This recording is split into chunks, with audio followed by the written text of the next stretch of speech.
Welcome to Game Theorem, where we have serious discussions about absurd entertainment. Your ultimate self, that which is revealed when the mind's partitions are stripped away, and all potentiality of who you are and what you could have been flow together. Dirk Strider, the Prince of Heart. We're talking about Homestuck again. Yes, so this is going to be the last time we talk about Homestuck, at least for a while. Mm-hmm. Until there's been enough new developments that we can talk about it again. Yep. But, last time, the Paradise Planet episode, we basically finished the prologue to to Homestuck 2. Mm-hmm. And Homestuck 2 is still not yet finished. Yeah. So before we, went on a hiatus, I guess you could say, for Homestuck, we wanted to just kind of talk about the characters of Homestuck because, honestly, we really love it. It's one of our favorite series. Yeah. And there's a lot of analysis that can be done with the characters and what they represent. Mm-hmm. So we've come up with like a little bit of a chart where we're going to talk about each of the characters in Homestuck. Now, the thing about Homestuck, if you've listened to any of our previous episodes, and I think this will probably be a mature episode. Yeah.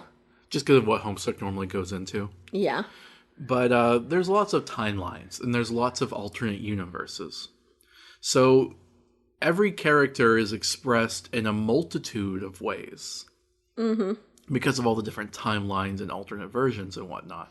Yes, so we will be going over each character in like, talking about all their versions. Right. It's not going to be like some shows where he's like, okay, this person's like this person's like this.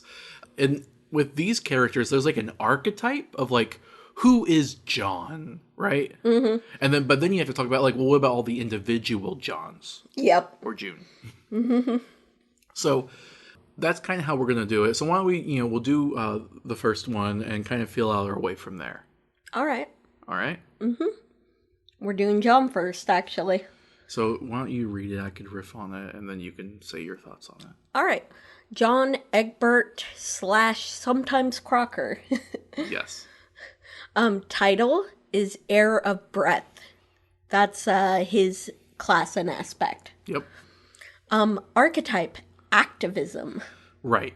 At the end of the day, no matter which John you're seeing, John always represents activism.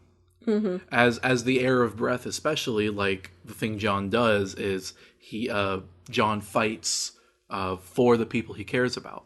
Mm-hmm. Sorry, I keep saying he. The thing is, okay, most Johns are a he.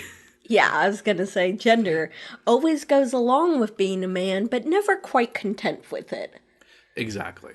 We talked before about the hypothetical June, about John, realizing who they are and transitioning, right? Mm-hmm. The thing is that has never actually happened, not in a single one of his timelines. Yep. So that's it's an interesting thing that could happen, but hasn't happened yet. It really does seem like John as like a representation of activism. We kind of have like a representation of what each character does, or at least what they represent within the story. And this is, of course, tainted by our personal opinions. Yeah. You may not feel the same way, but I think it really works because John, as an activist, is always prioritizing other people's needs before their own. Yeah, absolutely. And that's why John is so bad with realizing what they like and what they don't. Yeah, John is very bad at identity, at figuring who he himself is, because he primarily defines himself by helping others. Yeah, exactly. Mm-hmm. Description. All Johns find humor in outdated comedy, but put their personal feelings aside to do what they think is best for their friends and the greater good. Yeah, and that's another thing. John's interested in like really awful comedy, right? Yeah. But that often gets pushed to the side for other things. I think his comedy is stuff that you really like. I mean, some of it, but Yeah. like, I'm not going to watch Con Air. Come on. Okay, well, yeah, I know, but still. Okay. He also liked really bad movies. Yeah, I like good movies. The different versions of John. So we have a list of the different versions of John, at least the really notable ones that we felt were worth mentioning.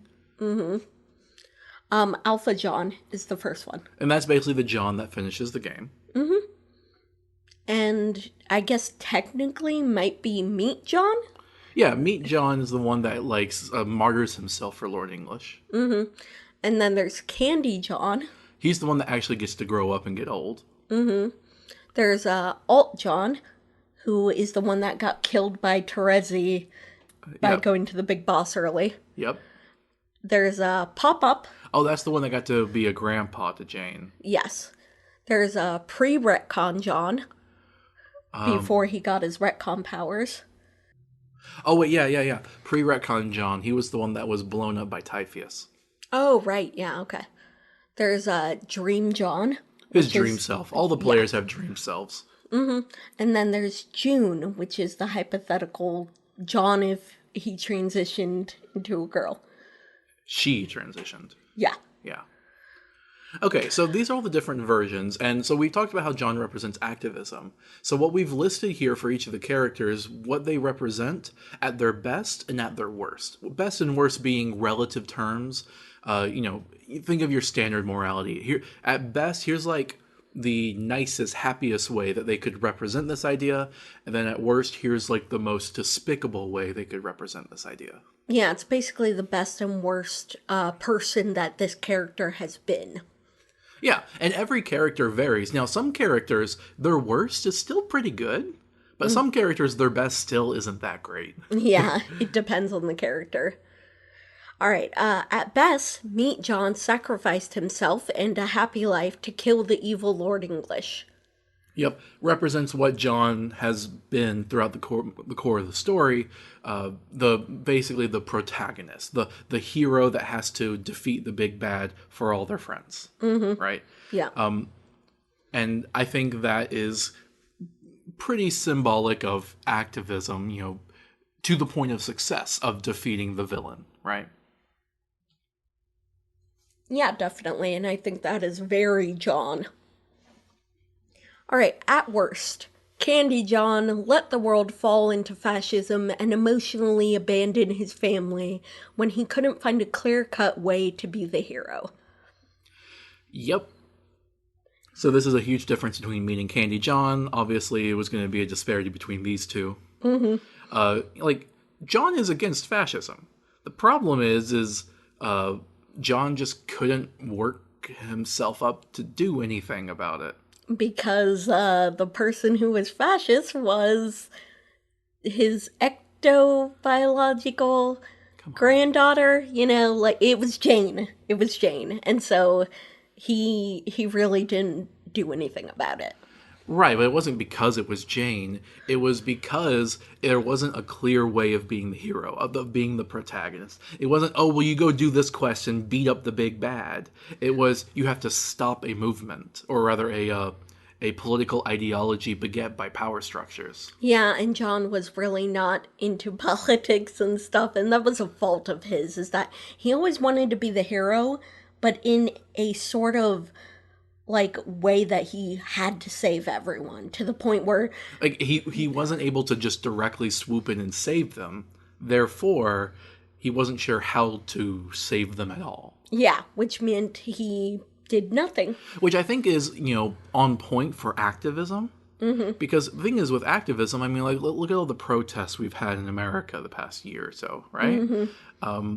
The protests are great, but the sad fact of the matter is it's hard to get a general strike going. Mm-hmm. Because people have so many other responsibilities, so many other things going on.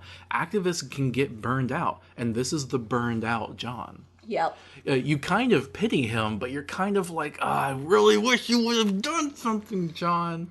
And eventually he gets off his ass, but it's a bit too late. Yeah, after fascism has already engulfed the world. Mm-hmm. All right. Also, yeah, he abandoned his family. Oh, yeah. Him and Roxy ended up getting a divorce, and... Again, he's not good with identity. Yep. It actually would have been kind of cool if it was this John that eventually realized that they were June. Mm-hmm. Because the idea would kind of be You eventually figured it out. It just took you 40 years. Yep. I just feel like it'd be like John, so like, just like, shaking your head like, come on, we knew this a while back. Anyway, let's go into the next character. Rose Lalonde. She is the Seer of Light. Her archetype is knowledge. And she is always a woman. Every timeline. And knowledge very much embodies the character of Rose because she's always seeking it, using it, and a Seer of Light is basically a seer of knowledge. Yes. She literally writes the books of lore and history in the show, or in the story. Yep. All roses have incredible insights into matters of supreme importance and can write at length about what should be done about them. Now that's key, though. She can write about what should be done about them, but she's not the one to do that. Yeah, she's very passive. Yes. Which makes sense for Seer, because Seer is a very passive class. There's a ton of different versions of Rose. First is Alpha Rose. Which is the Rose that finished the game. There's Ultimate Rosebot. Which is the meat version of Rose where she realizes her ultimate self and gets the body of a robot. Yep. There's Candy Rose. Which is the Rose that gets to grow old. And then there's Alt Rose, which was the Rose stuck with Dave in that timeline. Because of Terezi. Yeah. Then there's Rose as Roxy's mom. That's the one that got to raise Roxy. There's Jasper Sprite Squared. Which is the Rose that became half cat and sprite. Yep. She's basically the same as Rose, but much less inhibited. She actually does stuff sometimes. And then there's Dream Rose. Yep. So, yeah, those are the various different versions of Rose. At her best, Candy Rose became a renowned leader of the resistance against Jane's empire, fighting for equality for all species. Yes, so that Rose eventually learns that she needs to have to do something based on all the knowledge she has to preserve that knowledge. I mean, literally, Jane is like rewriting history. So unless you like thwart Jane, then all the knowledge you've accrued is going to be useless. Right? Yep. I think also, like, it's not like she's like literally fighting with swords and daggers, you know? Yeah. Like, she joins the resistance, but she's still kind of in that passive class, you know? Yeah, she's more of a tactician. Yes. But she's still on the side of good, you know? Yeah. At her worst, Ultimate Rosebot abandoned her wife at Dirk's request to fulfill his mission of continuing the plot of Homestuck for a narrative purpose. Yes, the Rosebot is definitely the worst version of Rose. But the sad thing Unquestionably. the sad thing, though, is that it's not even entirely clear that it's her choice. I mean, I think the answer is it kind of is. But she's being subtly manipulated by Dirk into going along with it. It's pretty clear that if it hadn't been for Dirk's influence, she wouldn't have gone down this road. But now she has, and it doesn't seem like there's going to be any way of just undoing that. Yep.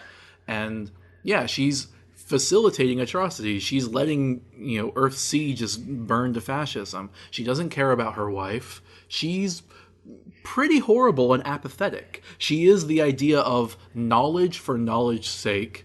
Who cares about any individual human life? Yeah, actually, that's interesting. That's cool. I didn't think of it like that, but that's a really cool way of, like, this is her character at its worst because her character is about knowledge, and this is the worst interpretation of that. And it's her ultimate version of herself, which is supposed to embody all archetypes. Yep. Or all versions of her archetype. So it makes sense that she would...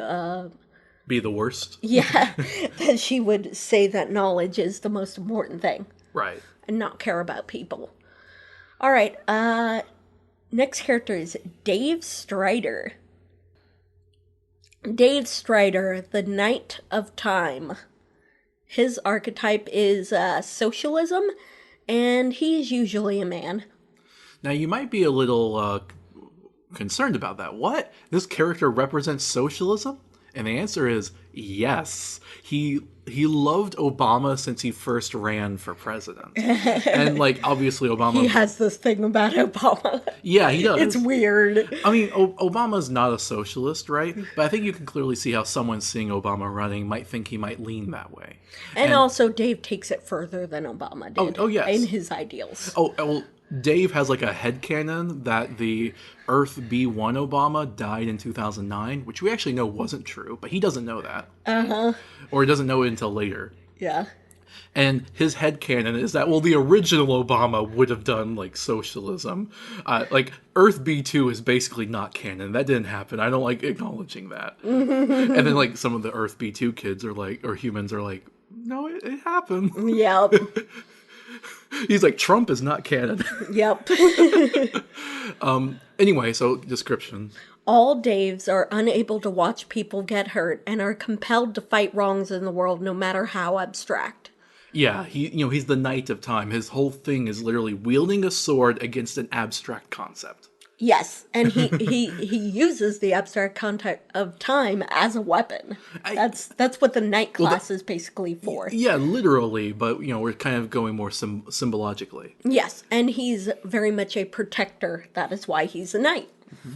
The different versions of Dave, there's Alpha Dave. Which is the Dave that finished the game. Mm-hmm. Meet Dave. Which is, that's the Dave that's, like, happily together with Carcat. Oh my god, yes. Dave Cat. Nice. Alright, there's Ultimate Dave Bot. Which is the candy version of Dave that eventually met Obama and got ultimate powers in a robot body. Yep. There's Dave Petasprite Squared. Which is the one non-binary version of Dave. Yes, because it was a Dave that merged with a female character. Mm-hmm. And they are, part bird, part cat, part troll, part human, part sprite, and are instrumental in defeating Lord English because it was their destiny. Mm-hmm. And then there's Dave as Dirk's brother. Who was the one that got to raise Dirk. Mm-hmm. Well, not really, but how it went, but...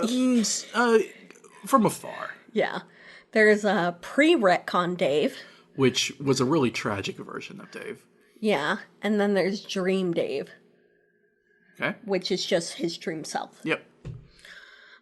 At his best, Ultimate Davebot tried to defeat austerity and fascism electorally and revolutionarily, but when that failed, he abandoned his wife to kill the author personally. Okay, yeah, so the worst part about the best Dave is he abandons Jade. He's married to her at the time, and he abandons her, and she doesn't know what happened to him. And I honestly thought that was really crappy. I really don't like that. But everything else about this Dave is pretty cool.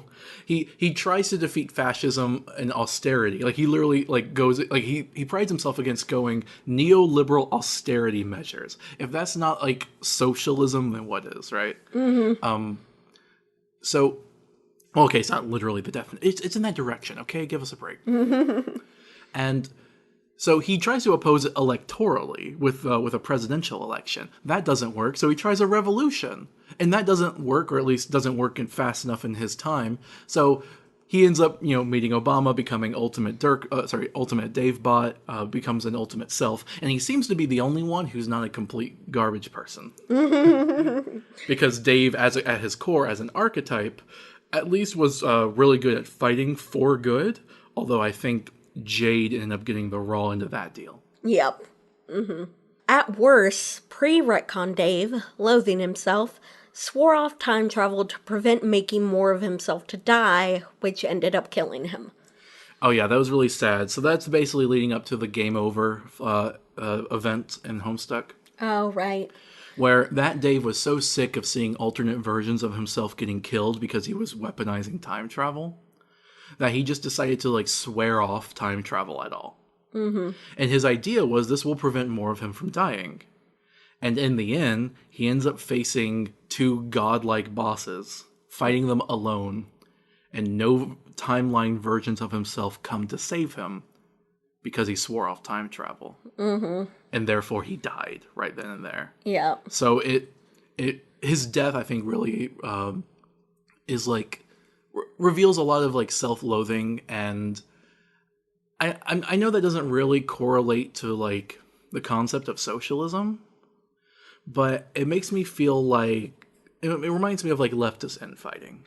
Yes, and he also kind of sacrificed himself unnecessarily at that time. Basically, he was fighting off the two dogs for Jade's body, and it was a just death, and that's why he died. He didn't need... You mean heroic? Yeah, heroic, yeah, Yeah. sorry. But yeah, and it's like, yeah, he sacrificed himself for the greater good technically there, but, you know, to no great end at the time. Yeah, which I think could maybe speak to all of like the socialist movements that got fizzled out. Mm-hmm. That maybe died because of leftist infighting or just had like insurmountable odds. Mm-hmm. Or you could even talk about how like maybe if the socialism was like him weaponizing and fighting abstract concepts like time, right? Mm-hmm. The fact that he didn't use it might have been like Dave going like sockdem and not fighting hard enough. Mm-hmm. Dave also has kind of trouble with his identity like John, but it's because there's so many different versions of himself, and... I mean, the older Daves tend to get that sorted out. This one didn't. Yes, yeah, exactly. Yeah, Rose actually was very good with identity. She was one character who really knew who she was. Jade Harley, Witch of Space. Actually, technically, Jade Harley. You need to go faster. Okay. Jade Harley / sometimes English.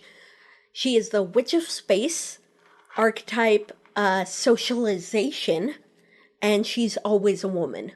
So she's the friendship character. Yes.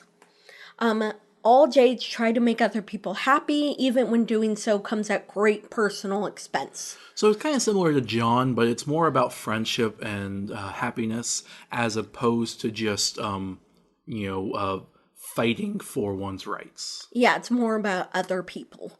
Right. The different versions of Jade are Alpha Jade. The one that finished the game. Mm-hmm. Meet Jade. The one that becomes like a possessed puppet. Yeah. There's Candy Jade. She joins the Resistance. Grandma Jade, who raised Jake. Yep. Alt Retcon Jade. Which was like an undead teen version of her. Yep. Jade Sprite. Which was her dream self as a sprite. Yes. At her best, Candy Jade was a member of the Resistance after having been instrumental in the success of the Spurb game. Yep. So she's literally fighting to try to, make everyone happy. Mm-hmm. She joins it kind of late because, again, she wasn't really on the whole, like, let's make sure everyone's rights are protected thing. Mm-hmm. She was more interested in her own personal relationships. Mm-hmm. But when it comes to be unavoidable that everyone losing their rights is going to make everyone miserable, she joins the Resistance. Yep. Mm-hmm. At her worst, Meet Jade was a puppet possessed by Ultimate Calliope for the purposes of the main plot. Yes, which is, I think, relevant to how doing so comes at great personal expense. She literally loses her autonomy. Yeah, and in the most recent version, remember, she gets that back. Well, she makes a deal to get some of her autonomy back. Yeah, it hasn't explained that yet. But, so, Jade actually is kind of, gets the short end of the straw a lot when it comes to the narrative. Yeah, she does. She just isn't really all that there, has that much agency in the story, which is unfortunate. Mm-hmm. Jane Crocker / Egbert.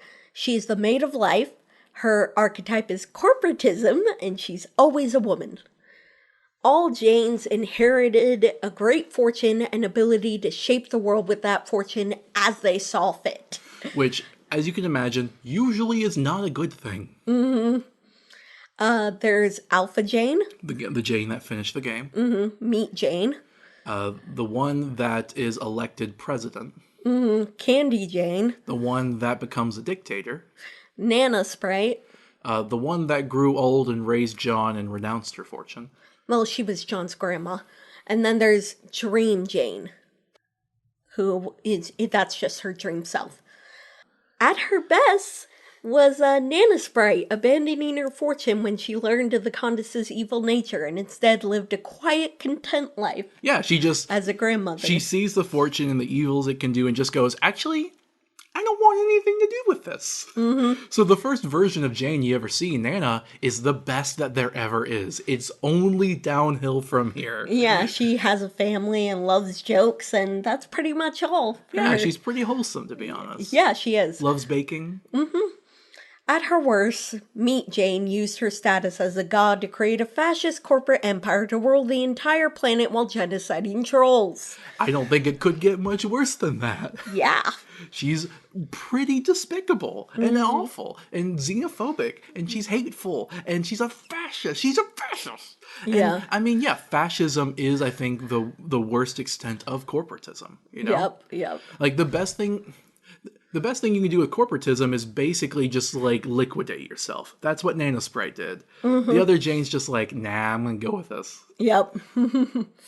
All right. Roxy Lalonde, Rogue of Void. Her archetype is nihilism. Gender varies per timeline. All Roxys are disaffected from the state of the world and want to just live their own lives in peace. There's Alpha Roxy. Roxy that finished the game. Meat Roxy. A Roxy that transitioned to a man. Candy Roxy. A Roxy that continued to be a woman and eventually a mother. Yep. The Roxy that raised Rose. So Rose's mom. Yeah, and then the Roxy Stream Self. Meat Roxy discovered himself as trans, which seemed to kickstart his decision to put a stop to Ultimate Dirk. At their worst, Candy Roxy allowed Jane's genocide to happen, and only after it got really bad did she come around to thinking something needed to be done. Right, so regardless of the version of Roxy, I think nihilism describes Roxy best. Yeah, I mean, first I of all, agree. it fits with the whole void aspect, right? But I think really Roxy, at the end of the day, just doesn't think things can change for better or worse, doesn't really think about doing anything about it, doesn't really care, sees it happening and just doesn't think they can do anything. Yeah. I don't think there's a single time Roxy ever uses their abilities after the game is finished. Because Roxy's just kind of apathetic about the whole thing. Yeah. And excuses Jane, excuses Jane's behaviors the whole way Yeah, through. for the longest time. Yeah. And I think the main difference here is that the male Roxy, after Roxy transitions in the Meat timeline, that Roxy realizes at the age of 23, oh wait, these people should be stopped. And the Roxy that doesn't transition, the Candy Roxy, it takes her until her 40s to realize this should be stopped. Yeah. So I think there's something else about realizing yourself, and then once Roxy realized himself, he was better able to take stock of his surroundings. Yeah. And get out of that nihilism. We have a cat named Roxy, but we named her that before the Soul Epilogue thing where Roxy transitioned. Yeah, oh well. Yeah. All right. Dirk Strider, Prince of Heart. Authoritarianism is his archetype. He's always a man.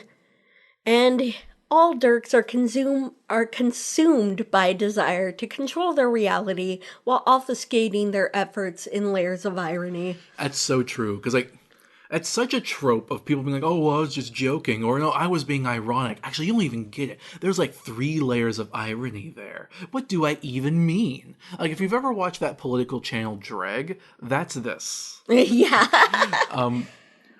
Although maybe that's a bit too much of an indictment. But I think you can see the similarities there. The whole point is to obfuscate what you actually mean in layers of irony. And at least a lot of the time, what the person actually means is just literally what they're saying. And they're just using meta-irony as a cover. Yep. Versions of Dirk. There's Alpha Dirk. The Dirk that finished the game. Ultimate Dirk. The Meat version of Dirk that it sends to his ultimate self and tries to control the narrative. There's the Dirk that raised Dave. Oh, Dave's bro. He was literally abusive. There's a Arqueous Sprite. The Dirk that merged with Equius, which actually turns out to be kind of cool. Yep. Doc Scratch, because he becomes part of Doc Scratch. Yeah, Doc Scratch is basically the end result of the Dirk AI. And then there's Dirk's Dream Self. There's also several splinters of Dirk, like Brain Ghost Dirk and other stuff. At his best, Alpha Dirk reunited with Dave, who helped him recognize his vices and abusive potential in most timelines. Yeah, so this is interesting. The Alpha Dirk, the one we know, is basically the best version of Dirk. Mm-hmm.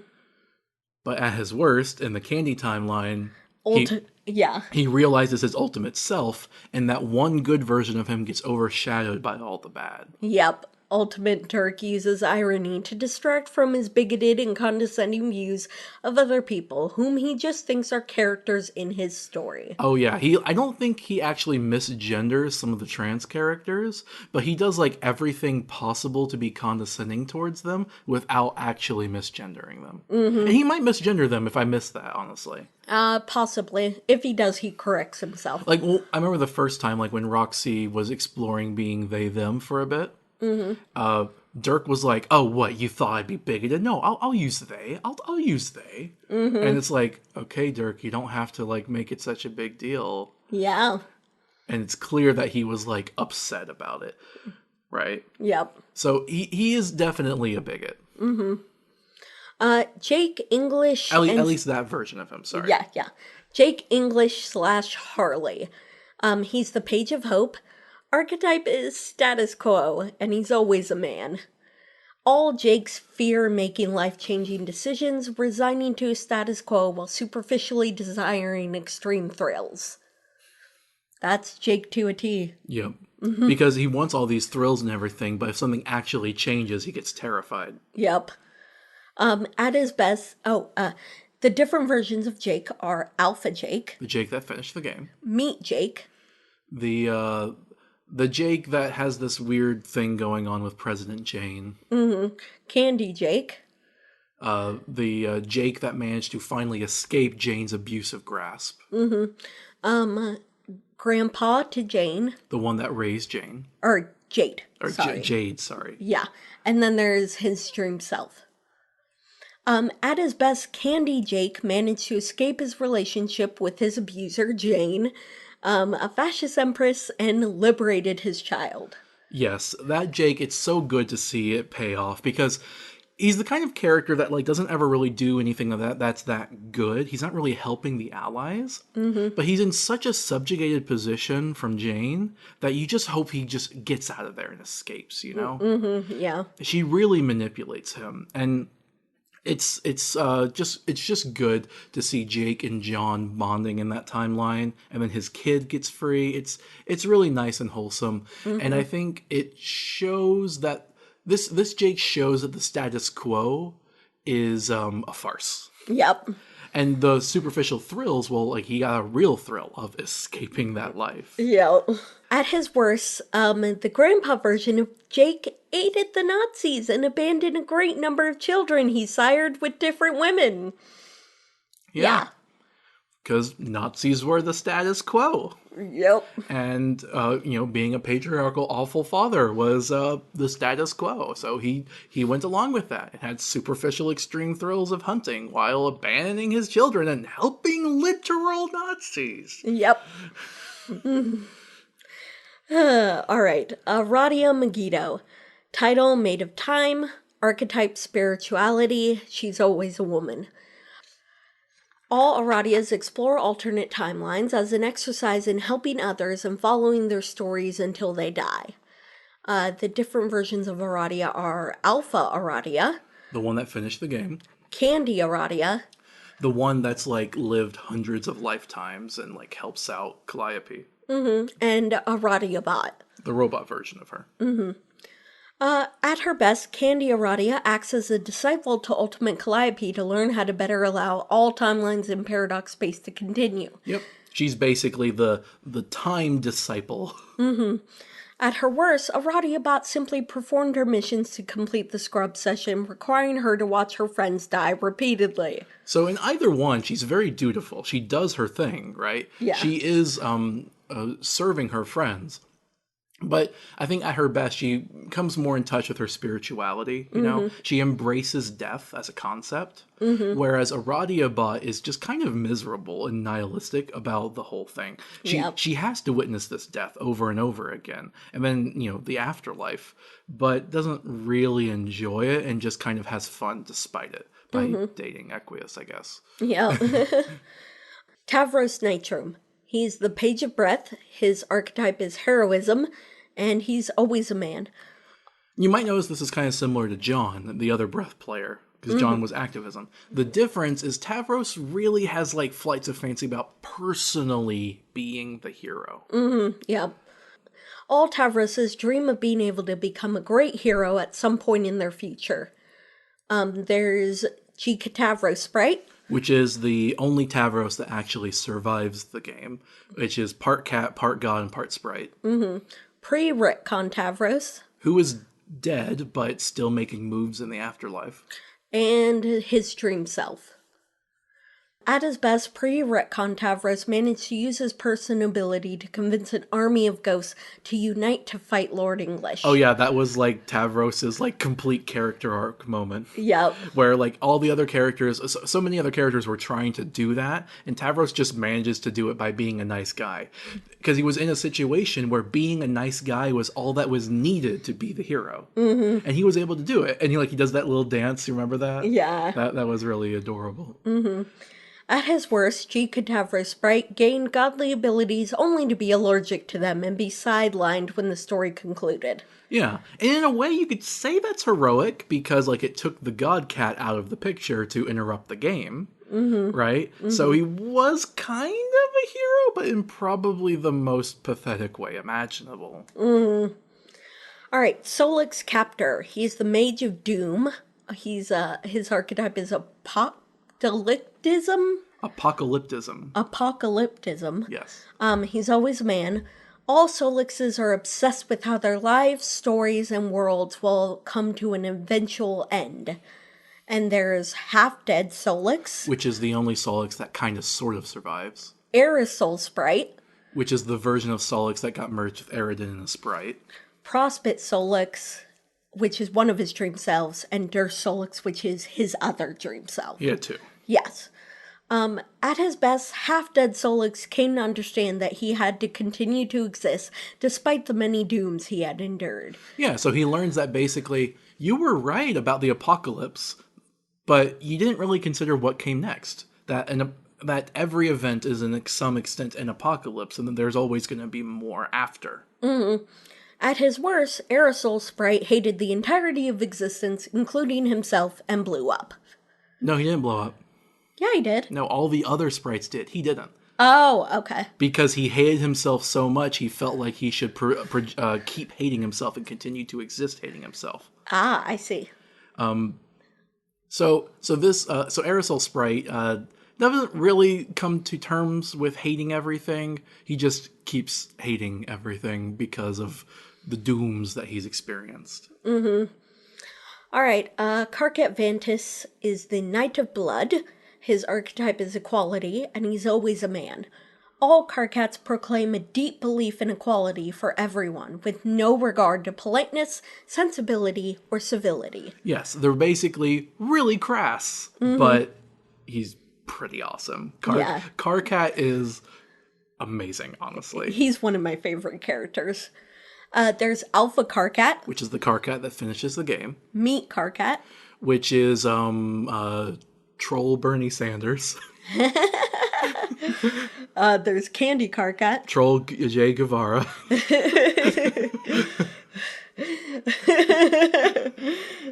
Meat Carcat's the one that ends up with Dave, right? Yes. Yeah. Okay, there's a pre-retcon Carcat. Which is the one that gets burned in lava. And then there's his dream self. Yes. Which gets killed immediately. The pre-retcon Carcat never got to have that relationship with Dave. Yeah. At his best, Candy Carcat led the resistance against a fascist empire to fight for the equality of all species, particularly the liberation of trolls. Yeah, he founds the resistance. He's the one that's leading this whole group. He has an eye patch, he's cool, and also, because he's a mutant blood, he's very aged. He's probably the closest character to dying of old age. Yeah. Because he never went god tier. Mm-hmm. But he doesn't care. He's fighting for equality. Yes, and there are several versions of him that equality is their vision. Yes, he's just the one that has to be like, oh, I have to fight a war for this. I will do it. Yeah. He was the troll Gigas. Well, technically that was Kankri. That would actually be the best version of Kankri. Oh, yeah, true. All right. At his worst, Karkat was killed before he could do anything because he had been too afraid to face the enemy. Yeah, he had literally slept the entire time until right before he gets killed. Yep.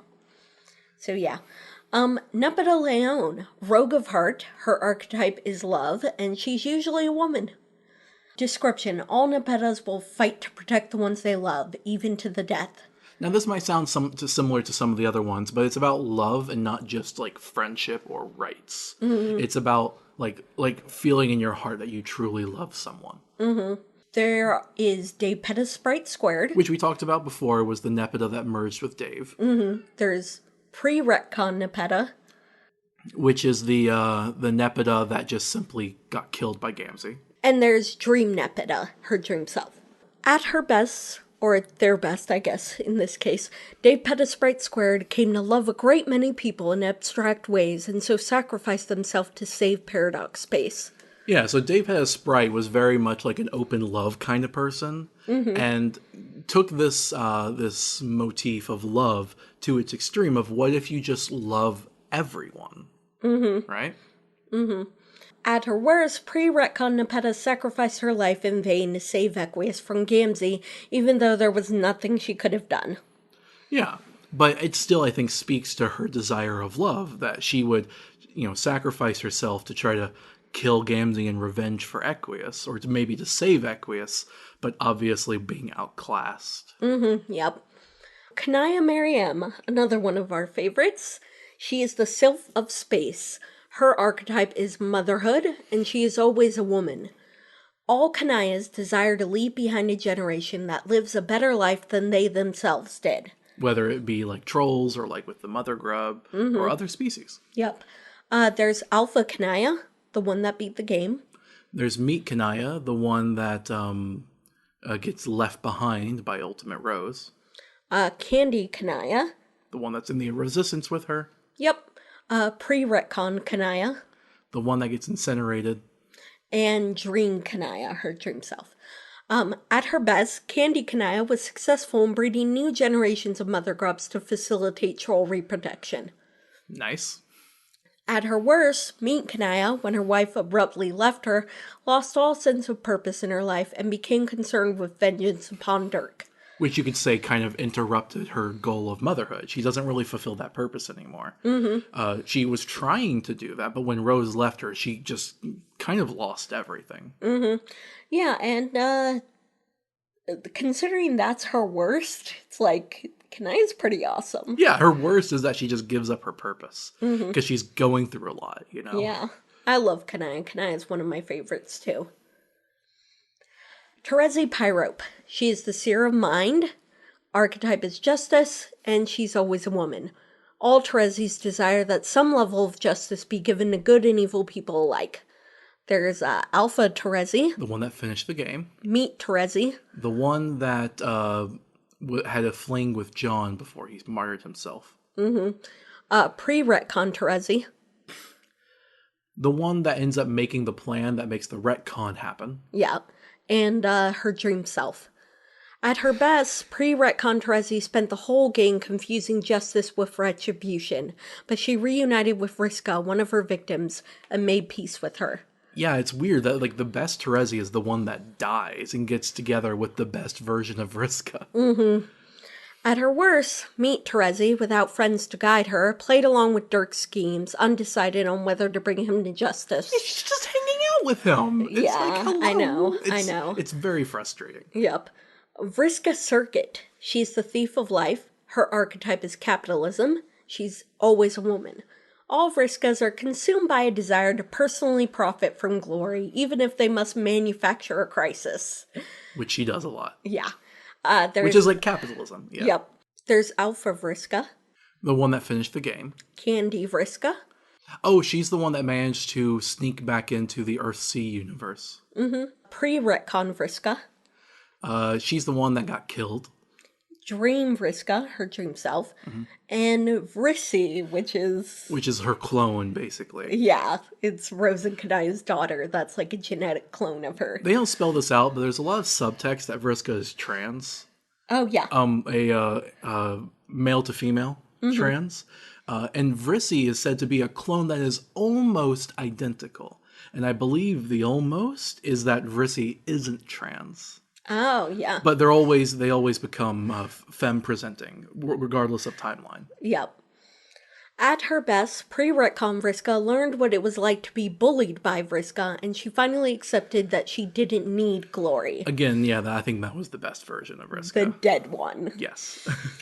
At her worst, Alpha Vriska saved the day by destroying the problem that had personally enriched her to create even bullying an alternate version of herself in the process. Yep. The best one is the one that gets bullied. The worst one is the one that bullies the best one. Yep. And you might be like, capitalism, really? I mean, her whole thing was being a pirate and like stealing riches and enriching herself. Aqueous the Hack, heir of void, archetype philanthropism, and he's always a man. All Equiuses come from a background of extreme privilege, but have sympathies to the lower classes. Aqueous does not get enough credit. Yeah. He is a Arqueous sprite and his dream self, basically. That's it. At his best, a Arqueous sprite, before he merged and found himself, was composed of an Equius that had sacrificed himself for a lower class troll. Yeah, anyone that makes fun of Equius for like smiling when he was being choked to death by Gamzy, I think that's garbage. Like, yeah, it's not his fault he kind of got off to it while he was dying, okay? That's really gross. And at the end of the day, he was only dying because he literally put his own life at risk to protect Nepeta. At worst, Dream Equius died before he could act in any meaningful way. Yeah, not much to go on with Equius, but I think what's there is interesting. And it's philanthropism, because his whole thing is like he's kind of like a class traitor, but in the good way. Yep. Gamzy Makara, Bard of Rage, archetype patriarchy, always a man. All Gamzys are consumed by a desire to enforce strict traditional roles upon the masses per their religion. Yeah, so, like, some people are sympathetic towards Gamzy, and we'll talk about the best version of Gamzy there is, but Gamzy is kind of a piece of crap. Gamzy is the patriarchy incarnate. He looks up to the Grand High Blood as an image of what he should be, and he eventually becomes that. He becomes effectively the Pope. There's Alpha Gamzy. Well, the Gamzy that finished the game. Well, he kind of escaped the game and went to help Caliburn. Yeah. There's Candy Gamzy. The Pope. And then there's his dream self. At his best, Dreams Gamzy died while he was still content being high and dreaming of a world where his religion was more accepted. Yeah, the original Gamzy is the best version, because it's before he got a lot of the toxic ideas in his head, and it's back when, like, he still took drugs. Taking drugs makes you a cool person. Well, okay, it depends on the drugs, obviously. We're not telling our listeners to go take drugs, okay? Yeah. But, you know... in Gamzy's case. And, you know, it's clear that the drugs he was taking was, you know, equivalent of, like, cannabis or something. Yeah. Something that just really kind of mellowed you out. Yeah. And maybe he had some stuff going on where he just really needed that in his life. I genuinely think, I don't have scientific basis for this, but I think our world would be a better place if more awful people could just take some cannabis and chill out.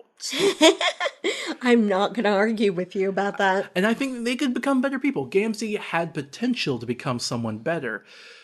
Sadly, his near immortality and resulted in there being very few timeline versions of him. So we never really got to see that. Yeah.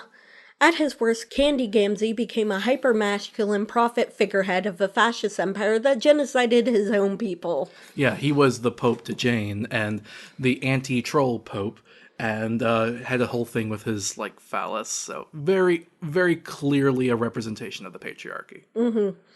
There's Eredin Ampura, Prince of Hope, archetype white supremacism. He always goes along with being a man, but again, is never content with it. It's implied that he would have preferred to be gender fluid. Yeah. All Eredins are consumed with the sense of birthright superiority over other demographics. There's Alpha Eredin, which, yikes. Was the one that got killed for going on a murderous rampage. There's Aerosol Sprite. The one that got merged with Solix. And then there's his dream self. At his best, Aerosol Sprite was kind of sorry for killing Ferry in his fit of incel rage. Yeah, he was kind of sorry. At his worst, Alpha Eredin thought that only higher classes deserved to live, and so he attempted to betray his friends to save only the Sea Dwellers. And then when Ferry rejected him, he killed her too. Yeah, he honestly was pretty awful. Now, again, it's kind of like Gamzy, where like something good might have been able to happen, but he had already kind of gone down the dark path by that point. You know, we don't ever really get to see a good version of Eredin. It's implied that there might be an alternate timeline out there somewhere where he was good. We just don't really get a chance to see that. Ferry Paces, Witch of Life. Her archetype is reformism, and she's always a woman. All Fairies tend to keep established power dynamics while trying to ameliorate their harm. Yeah. Her whole thing... What does that word mean? It means to make less bad. She's never about revolution. She's always about slow systemic change, beget by the system. There's Alpha Ferry. That's the Ferry that gets killed by Eredin. Alt Ferry. That's a god tier alternate Ferry that helps them out at one point. There is Dream Ferry, her dream self. And there's a version of her that becomes Empress. Yes, that she's the one that's Empress over the Beforest timeline. At her best, Alpha Ferry decided not to tolerate her bigoted and entitled friend Eredin any longer when it was clear he would not reform. Yeah, so like she dealt with him because she kept thinking that he could be saved, and eventually has to write him off as a lost cause, that she just can't deal with that anymore. And I sadly think that that's just how we have to deal with these things sometimes. I always think people like Eredin should be reformed if possible, but there has to be a point where you have to stop the harm that they're doing. And at her worst, Empress Ferry created a society on Beforest that was extremely hierarchical, but much safer than the one on Alternia. Yeah, so it was kind of a mixed bag. And Kanaya even calls her out on this at one point. Yeah, I remember. Yeah, saying that, like, yeah, you might have had a nicer empire, but it was still an empire. Yep. All right, here's a couple of the... Yeah, we're only going to do two of the most notable of the pre-scratch trolls, considering that most of them were pretty flat characters. There's Aranea Circuit, Sylph of Light. Her archetype is Legacy, and she's always a woman. All Araneas are obsessed with what stories will one day become their legacy. And then there's Alpha Aranea. She's the one that resurrected herself. And then Marquis Spinneret Mindfang. Yeah, her adult version, basically. At her best, Mindfang, after she had suffered a major defeat and had learned of her impending death, spent her remaining life in aid of a revolution. Yeah, she helped out the summoner. At her worst, Alpha Aranea, after finding that her aid in narration would not save the day, decided to personally interfere, killing many innocent heroes. You really get the feeling that she had just, like, the largest ego imaginable. Which is not surprising considering Vriska. But it's sad, because, like, she wasn't, like, overtly evil. She just needed to have her name in the history book. And then there's Mina Pisces, the Thief of Life. Her archetype is matriarchy. She's always a woman. So she's kind of like the counterpart to Gamzy. All Minas wield great power in the form of a matriarchy that succumbs to a looming patriarchy. Yeah, because the idea is that a matriarchy is superficial. Like, a matriarchy basically hasn't ever really existed in the human species. I mean, it's possible that there's isolated incidents, but it would definitely at least culminate to a minority of history. Right? Yep. And people often try to create matriarchies in fiction, like isn't there some like matriarchy dark elf story in fantasy? Oh yeah, the Drow. Yeah, well, and that's kind of Oftentimes the matriarchy is conflated with an idea of like evil, of wrong, because the patriarchy is considered good and normal, which is messed up. So in a way, our depictions of the matriarchy are informed by a current existing patriarchy. Yeah, true. That's the idea of like, oh, feminists just want to switch it around. Exactly. Yeah. There's Alpha Mina. Which is the Mina that ends up getting like resurrected and hops over to the Candy timeline. And then there is her Imperious Condescension. Yeah, the version of her that ruled Alternia. The Batter Witch. All right, at her best, Mina, after failing to be the one to amass a ghost army to fight Lord English, turned a new leaf and enlisted in the resistance to fight for troll liberation. Yeah, she basically kind of renounced her position, kind of like Nana Sprite did. At her worst, the Condess ruled several empires over her lifetime until she eventually fell into the servitude of Lord English and could only use her power as his vassal. And so again, the matriarchy is subservient to a greater meta-patriarchy. So we're going to do the 2 cherubs and then we'll be done. Sorry, we're running a bit over time. Yep. Calliope, the muse of space. Her archetype is fandom. Her gender varies per timeline. Their gender does. All Calliopes adore the characters of their most beloved stories to a fault. There's Alpha Calliope. The one that finishes the game. Meet Calliope. That's one that becomes non-binary and is very self-conscious about the god tier, the ultimate Calliope. There's Candy Calliope. That one also becomes non-binary and kind of has a thing with Roxy.